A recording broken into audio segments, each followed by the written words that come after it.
He's thinking, I've made this mistake, I've got to make up for it. But this touch here is a wonderful touch. Right across the defender's pathway. Then that's asking the defender the question: are you going to let me go across you, or are you going to panic and take me out? And here you go. He puts it across him. There's a collision.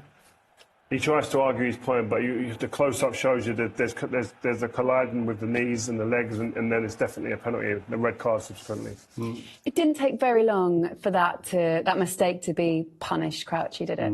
No, it didn't. And I thought because they were dealing with Mbappe so well, Araujo especially, was perfect at following in Mbappe, and as soon as he gets sent off, it's a complete game changer. And this is it. This is Dembele making that 1-1 on the night against his former team, which of course he will have really enjoyed, Rio. Yeah, he was the best attacking player, I thought. Most decisive one, scored in both legs. But it's a wonderful ball across. It's a beautiful ball, tantalising, just asking the strikers to come in and finish it.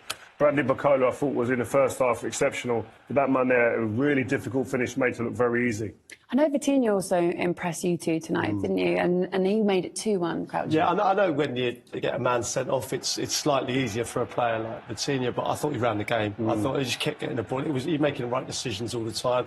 Three players go out for the set piece, leaving Vitinha in acres of space, really. They needed someone much closer to him, but we still got a lot to do. Well outside the box, and it was a fantastic finish. But I just felt he kept getting on the ball. He kept making the right decisions. He knew when to keep the ball and to kill the game, and he knew when to step up the pace and go for an goal. So he was fantastic. When we say Barcelona stayed in it, or at least tried to stay in it, this moment from Gundogan where he hits the post is a really good example of it. And then once he hits the post, it then proceeds to go quite downhill for Barcelona. This was immediately after the PSG had scored, so this would have been a fantastic response. And this was really the only time I really saw him in the game, Gundogan. But this is where Xavi gets sent off. He doesn't believe it's a foul. The referee, I thought, was quite up and down all through the game. There's a reaction, emotional reaction. I think it's a head loss moment for Xavi. But he wasn't happy, obviously. I think that was just because of the referee's decisions prior to that. There are emotions running very high in this game because you can see I know that feeling. You're like, you just don't want to catch the manager's eye there. Just look straight ahead. Cancelo might also be a player that doesn't want to catch Xavi's eye because he also gave away a penalty. And Rio, when this happened, you were like, what is he? You called it naive, you called it silly. Yeah, silly, naive. He's going away from goal, the winger there. There's no need to jump in. That's just a rush of blood. That's just so naive. And it's like an inexperienced young player's tackle who's in a panic stations mode. But he had the situation so under control, there's no need. You've got to know where you are on the pitch.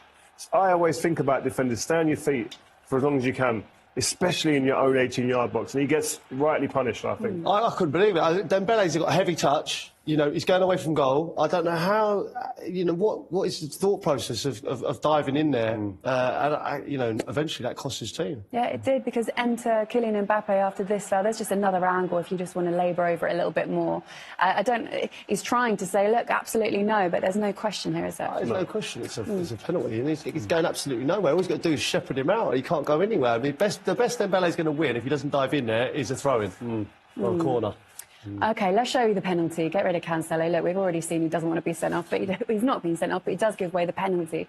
And then this is kind of where Kylian Mbappe comes into it, Rio. Yeah, well, as I said, he finds the side netting. That's just the confidence of someone who's not even been in the game, really, for the last, I don't know, the first leg and then the majority of this game. But he just, again, big moments come up with big players. They manage to just step up and make it look easy like he did there. Yeah, great penalty. But you got a feeling it's kind of written for a minute. When you see obviously his second goal, it just falls to him.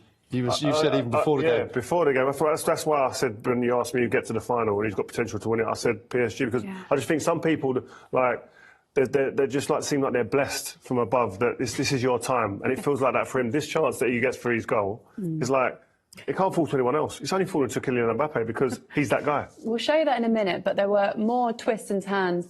Welcome back, everybody. One final part. So Xavi's Barcelona were eliminated from the Champions League tonight at the hands of PSG. Xavi has spoken after the game. Let's listen in.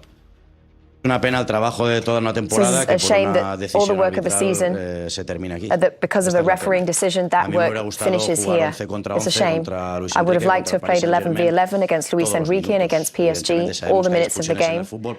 We know that there are sendings off in football, but I believe that this one was unnecessary. Strong words, strong stance. Do you agree with him? Is he right? I don't have to agree with him. He's the coach of Barcelona. He's going to defend his team. He does think that it's not a sign enough, which I can understand from his point of view, because there was a lot in this game for him. Is he going to leave? Is he going to stay? I just think I go back to what the players does. Do not dive in like that and make the decision for the referee. This is what I'm saying. If you don't dive in like that and you kind of put your body away, because we all know if you're going to make it or if you're not going to make it when you go. So let him go. Hope that your goalkeeper is going to save it. Do not let the referee have the power to make that what Xavi calls a mistake. I actually think when I'm sitting here, not on the bench, not upset after a game that I have to go and speak to the press, and you're trying to find ways of understanding what's happening on the night.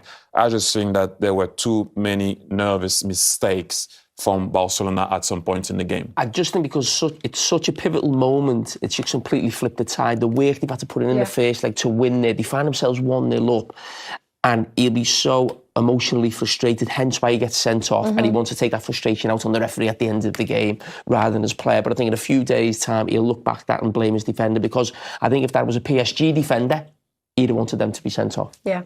I mean, the stakes are so high, right? We've had 3 really great nights in the quarterfinals so far. We only need 1 goal tomorrow night, everybody, to equal the record for most goals scored across the Champions League quarterfinal stages. We've already had 29, 30 we might have that. is the record. We believe so. Micah. Oh, don't. I'm nervous. Why? Both my teams are there. After seeing the results. He's What changed, how hasn't many he? teams do you He's have? open about it now. It doesn't Like, matter. I love Mbappe, I love I Arsenal. love both teams. It's out now. But I just want them both to go through. That's Arsenal the and most City. important- Arsenal and Then City. they're going And to what are you face going each to do other. when they're going to face each other? We'll talk about it when we get there. If we get there. If. Yeah, that's a big question. I That think would be he'll the go for semi-final. City, Yes? because they pay his wages. Oh, my gosh. You're an ambassador. Well, we will look forward to it tomorrow. We'll find out what is going to happen and what the other semi-final will be in this Champions League season. And clinical from the spot. Good penalty.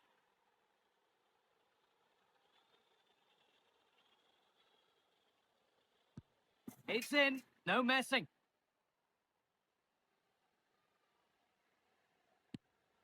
Oh, no. It's a dreadful penalty.